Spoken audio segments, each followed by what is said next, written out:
सुप्रभात बच्चों। आज का विषय है हिंदी व्याकरण। हिंदी व्याकरण के अंतर्गत आज हम लोग अव्यय के भेद पढ़ेंगे। इससे पहले हम लोग अव्यय पढ़ रहे थे और आज अव्यय के भेद पढ़ेंगे। अव्यय के 4 भेद होते हैं। पहला है क्रिया विशेषण, दूसरा संबंध बोधक, तीसरा समुच्चय बोधक और चौथा विस्मयादि बोधक, जिसमें से हम लोग क्रिया विशेषण पढ़ चुके हैं और आज बाकी 3 भेद को पढ़ेंगे। दूसरा है संबंध बोधक।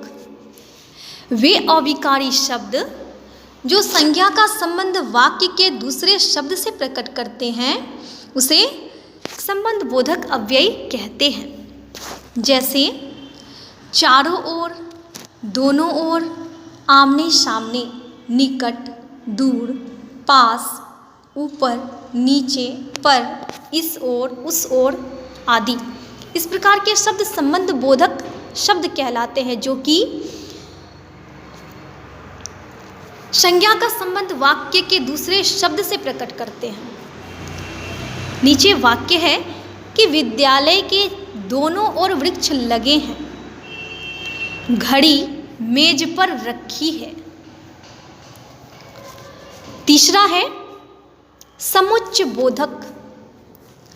वे अविकारी शब्द जो 2 शब्दों, वाक्यों या वाक्यांशों को जोड़ते हैं उसे समुच्चय बोधक अव्यय कहते हैं। जैसे और, अथवा, किंतु, परंतु, तो, इसलिए, कि, व, अगर, मगर, एवं, अतः इत्यादि। इस प्रकार के शब्द समुच्चय बोधक शब्द कहलाते हैं, जो 2 शब्द, वाक्य या वाक्यांशों को जोड़ने का काम करते हैं।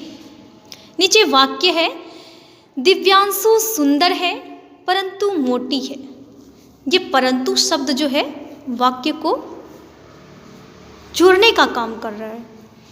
यदि तुम चाहो तो हमारे साथ चल सकते हो। इस वाक्य में यदि और तो समुच्चय बोधक अव्यय है। और चौथा भेद है विस्मयादि बोधक।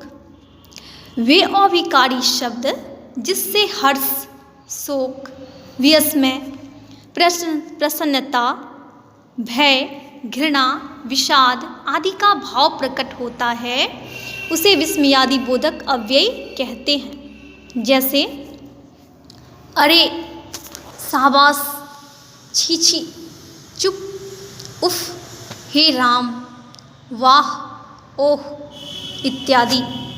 इस प्रकार के जो शब्द हैं वो विस्मयादि बोधक अव्यय कहलाते हैं। नीचे वाक्य है अरे वाह, तू भी आया है।